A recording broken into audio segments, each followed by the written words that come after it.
Yan, this is what we call summer. Kailangan tayong magpaitim. I-enjoy ang init. Diba? Dito lang tayo nakakapag-explore pagka mainit pag summer. So, I'm so blessed and thankful dahil nagkakaroon ako ng opportunity na pumasyal sa iba-ibang lugar. Alam ko, yung iba hindi ito nararanasan.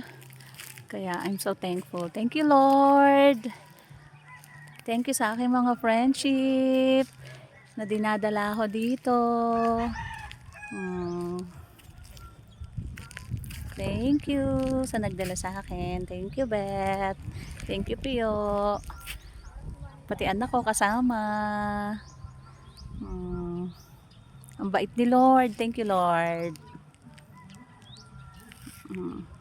Sa experience na to. Sa lugar na to. Thank you.